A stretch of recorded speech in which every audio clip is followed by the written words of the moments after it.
Ismail, lama lagi ke nak sampai kampung kau ni? Ha? Dalam setengah jam lagi sampailah. Depan tu ada kawasan rehat tak? Aku nak ke tandas. Ada. Nasib baik kau. Lagi je.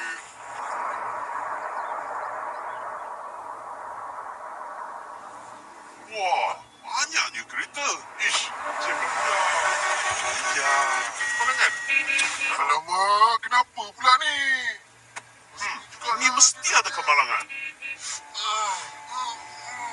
Ikut tepi aje lah. Aku dah tak tahan ni.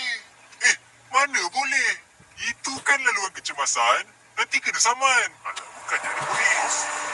Wah, kau tengok. Semua kereta lalu situ. Kita ikut ajalah. Betul tu, ikut tepi je. Rafi tak tahan dah tu. Tolonglah Ismail. Cepat. Kan senang ikut tepi je. Bukan benar.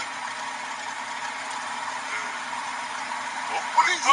Patuhi undang-undang jalan raya. Dorong kecemasan. Hanya untuk kecemasan.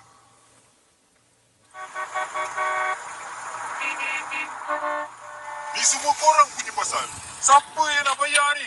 Siapa? Rabi bayar. Betulan. Alah, cepatlah. Aku dah tak tahan ni. Bebel pula. Itulah kibat tak sabar. Tengok, siapa yang rugi? Dah tak boleh nak bagi duit raya.